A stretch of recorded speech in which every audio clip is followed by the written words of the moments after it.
Hi folks, so I'm here on the outskirts of Churchstretton in Shropshire, and I'm planning to do the Humphrey Kynaston Way, 46 miles, and it's a trail that's designed for horses, so something a little bit different.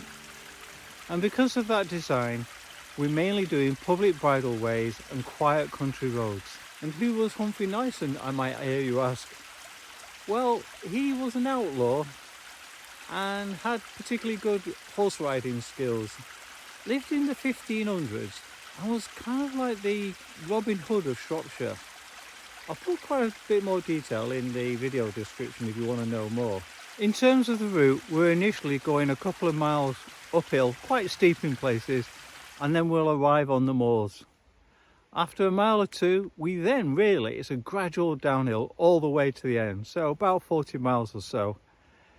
We're quite near Shrewsbury in actual fact, so just a few miles out. We're heading on the west side, and eventually we will end up on the north side of Shrewsbury.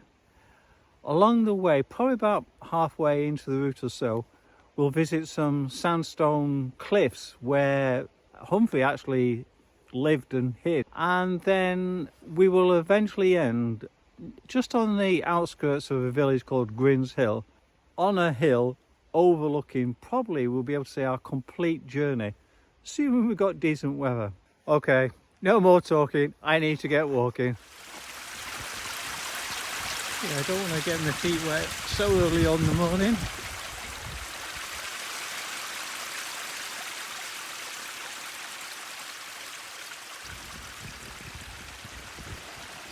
Everything round here is well signposted.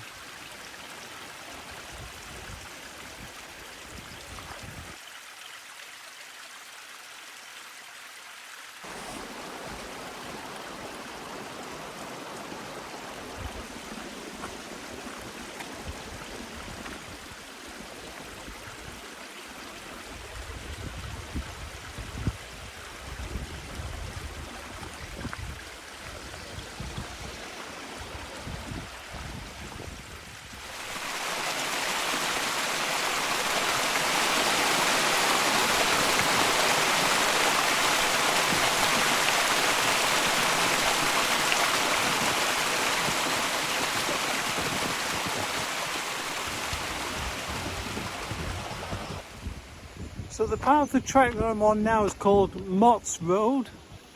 Not sure the word road is the description I would use. So that's what it said on the map. And apparently Mott's, it's in reference to Dr. Mott's, who apparently got public subscription to turn this into a road. Clearly money well spent. Obviously, I think it was in the 1800s, so lots of water's gone down this track since then.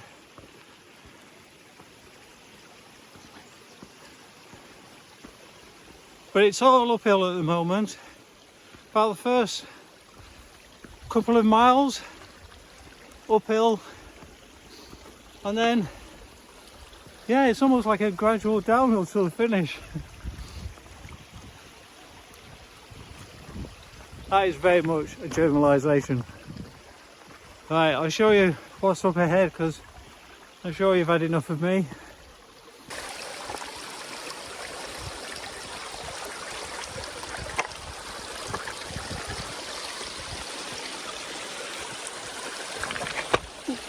I'm sure you would have heard some of my slips. And it's partially wet, mainly from the water running downhill. I would not want to do it in the rain, because then it would be very slippy. I think that's a very good reminder. So many cyclists, especially when they're on mountain bikes, do not give way to walkers and horses. They expect you to get out of the way. Well, the law of the land says I've got right of way if I'm walking.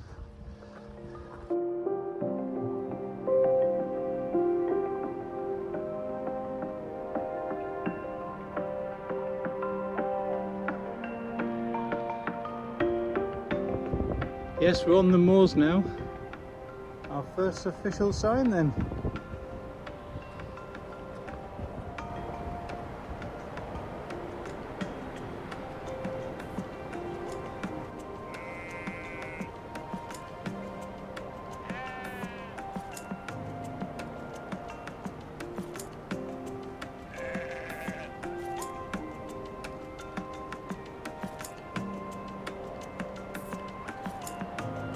Can't ignore that really, can you?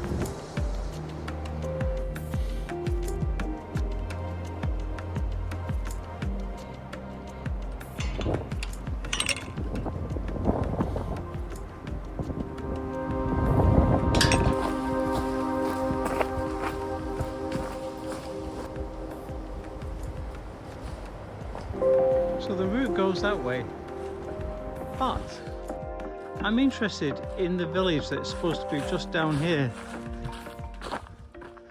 It's called Picklescott. There's supposed to be a 16th century inn there. Found the bus shelter.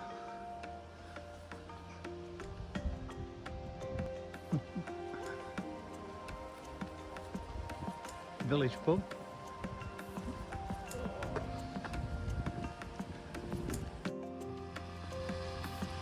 So the Bottle and Glass pub is actually was a 16th century farmhouse, and it got its license eventually in 1837. Well, I'm glad I came. Delightful little village.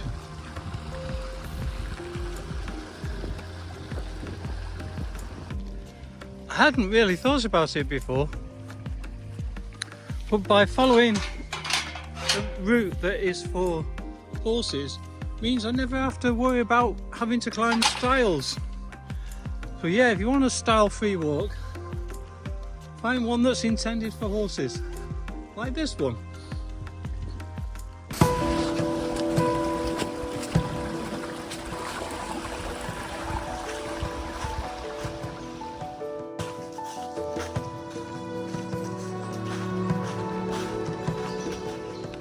So this is Oaks Wood. Behind it, up there, is a rare hill called Earl's Hill.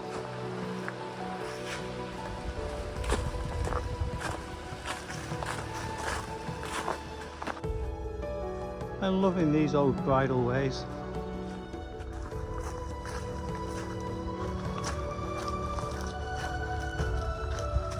Obviously these routes have been put together to accommodate horses, and of course what happens is you end up on ancient bridleways. And I was just thinking, I mean, I love this particular one, probably 400 or 500 years old, and people have been walking and riding down here for centuries. So definitely something I'm going to look out for in the future. The only downside to these routes is that to connect the bridleways together, there has to inevitably be, what can I say, a reasonable amount of road walking.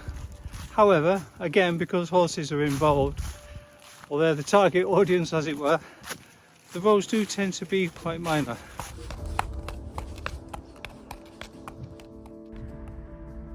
So you can actually see the name of this little village is called Knock.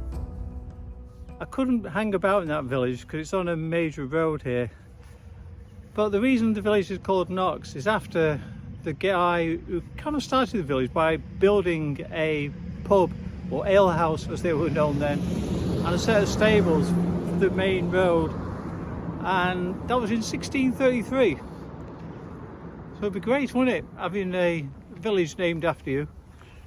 Obviously, even though his name was Richard Knock, they all called him Knox. I think I mentioned before that this route is obviously made up of lots of different bridleways, and then you have the occasional road connecting them, and this is one such road. And as you can see, they're quite beautiful in themselves. Obviously they're always remote roads. Often there's moss or grass growing in the middle. Just a hint of it on this one. Yeah, I can cope with these kind of roads. I just had a cup of tea. My original plan was to go to the toilets over there, which was what I was aiming for on the map, and then I discovered this place. Okay, I'm on the lookout for somewhere to wild camp now. That is an actual electric fence. Plus, of course, I wouldn't want to sleep there. But I'm worried that it's mainly that stuff that's around.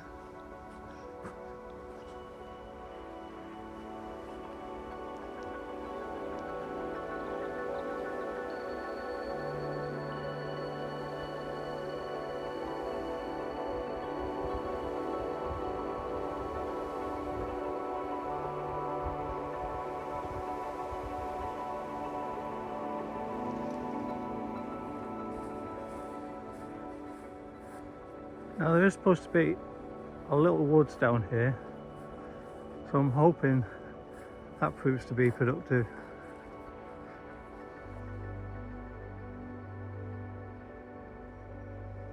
I just have to keep looking backwards for obvious reasons.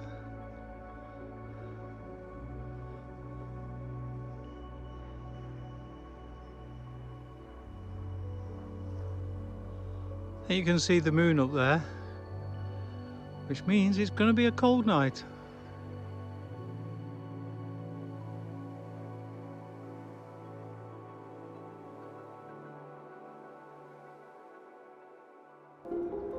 So this where I was last night.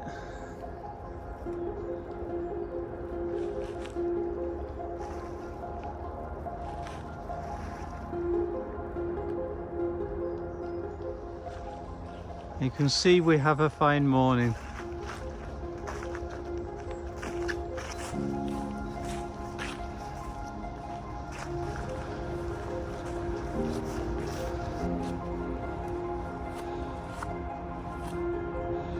There's our man.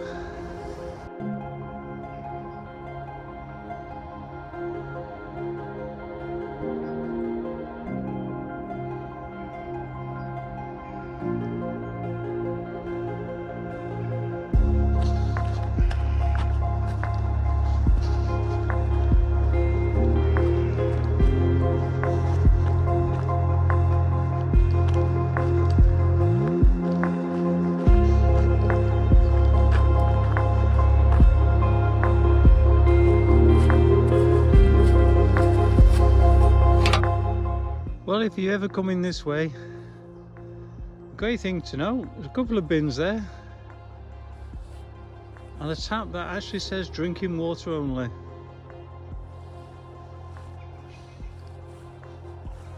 I'll do a map so you know where it is.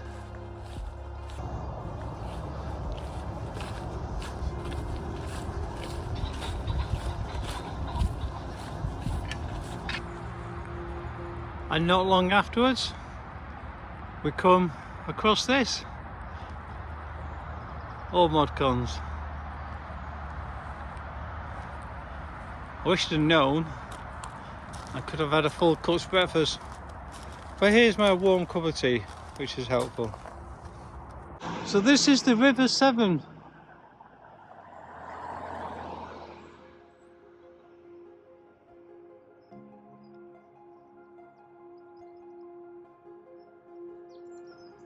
And the place we're going to now is Montford Bridge. And basically there's always been a bridge here. And in fact there was one when Wild Humphrey was out and about. I suppose not surprising, but there's signs for the Severn Way.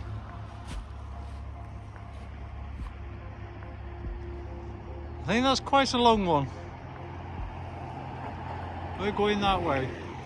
Well, as you saw, we just came through Montford Bridge, and in the story of Wild Humphrey, as it was called, Montford Bridge played a significant part of his story or mythology. So the bridge obviously in those times was made of wood and had wooden planks going across it, and when they were trying to capture him to take him for some murder charges, I think it was, they knew he was coming this particular way across Montford Bridge, and so what they thought they would do is they would rip up some of the planks to stall him so they could capture him. But he had a well-known, well-bred, fantastic horse that managed to leap the span of the bridge and so escape his captors. Yep, that's the story. And the way we're going at the moment would take us to his hideout. Like a true Robin Hood, he has a special hideout. However, the next place we're going to is Montford.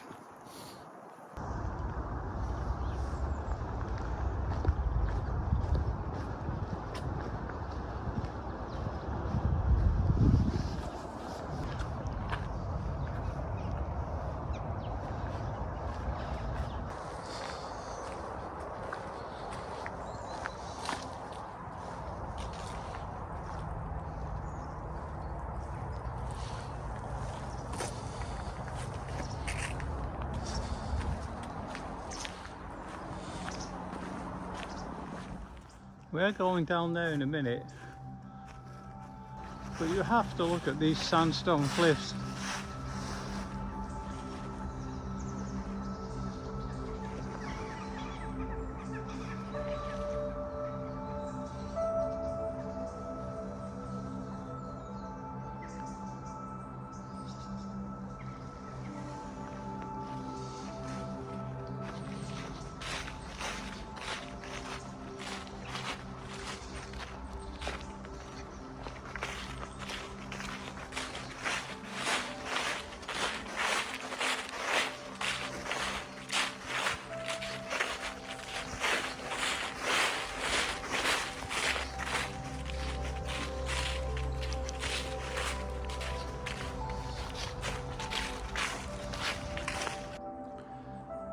I could be wrong.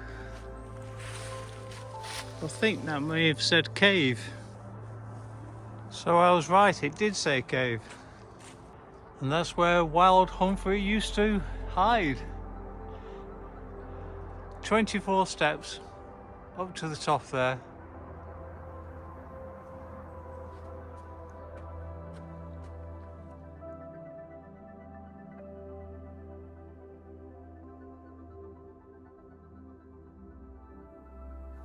Well, Wild Humphrey must have had a good life, because he died at the age of 66. And in the 1500s, about 10% of the male population only lived to the age of 50. So he did well. Obviously all that fresh air, which I'm hoping helps me too. Right, yeah, we're going this way now. I think we sort of go over the top of the hill a bit, but I'm loving this sandstone.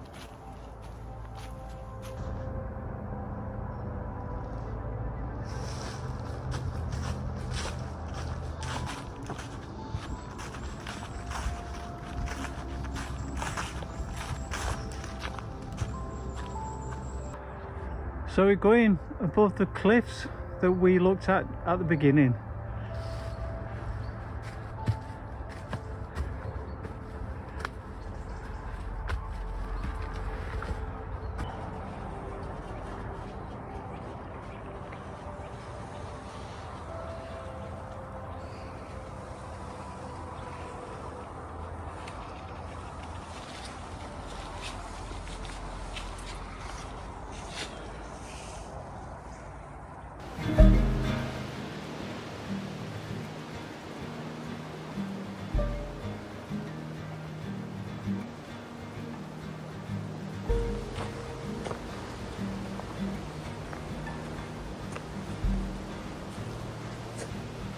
Okay, that's where I came from. Making good time. Okay, one actually pointing in the right direction.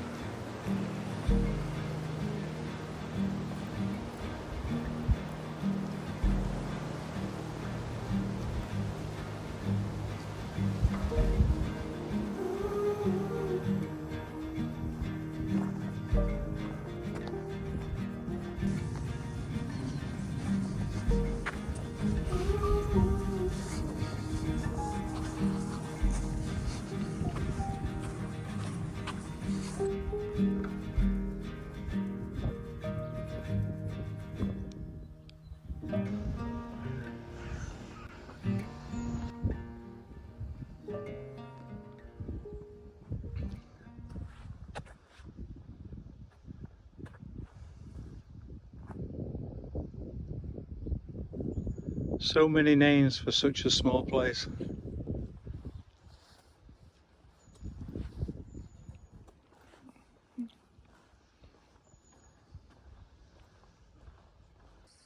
So that's Hammer Hill that's ahead of us.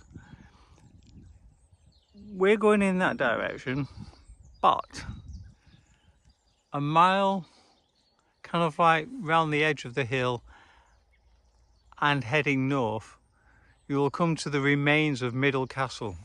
So the significance of Myddle Castle is that originally it was owned by the father of Wild Humphrey, and he was actually the constable keeper of the castle. When he died, Wild Humphrey inherited the castle. However, he did let it go into rack and ruin because basically he was in debt, and it's on private land, so it's not something we can actually visit. And the castle obviously went into disrepair whilst it was sort of abandoned. And then, would you believe, in 1688 there was an earthquake and the rest of the castle kind of disintegrated from that point onwards, and obviously was raided for its stone. Right, that's enough of me talking. Need to keep walking. I'm hoping I'm going to get this done in 2 days. The great thing about this route, no stiles. The bad thing, possibly for me, too much road walking. But I've enjoyed it. I have enjoyed it. Lots of the houses around here are made from the local sandstone that's come out of the hill opposite.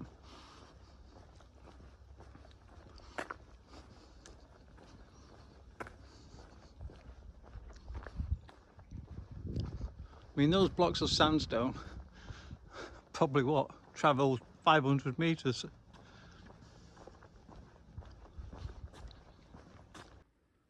Another sandstone house, probably a farmhouse. But what I love is outside the door is probably the original hand pump, which of course is now used to rest the cycle helmet on. I'm coming to the village of Grinshill.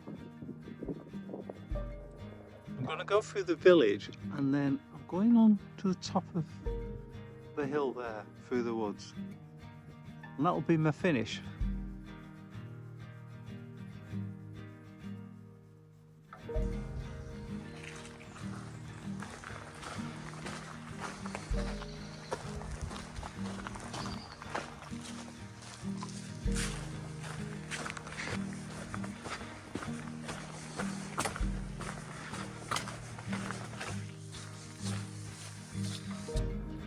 Love how this bridleway is cut out of the sandstone.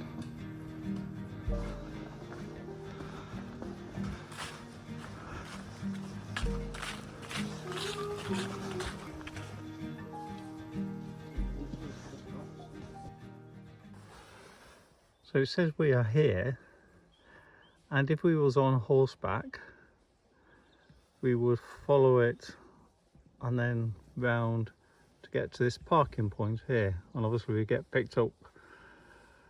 But as I'm not on a horse, I think a fitting finish will be on the top of the hill here, and then after that I'll be just going to Clive and then beyond that to get to the station.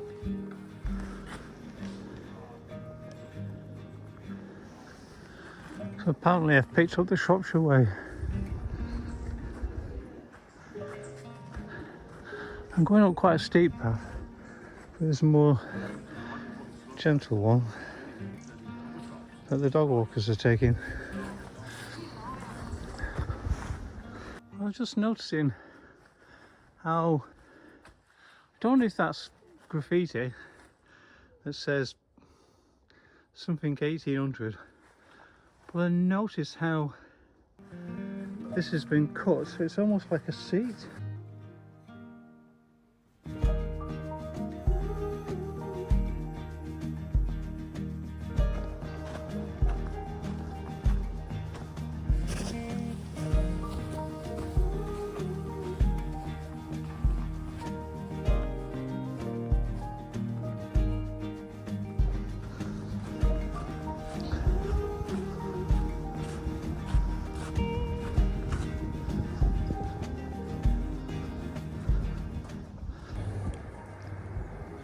Can't believe I'm only 630 feet high. And the long mid is supposedly in that direction.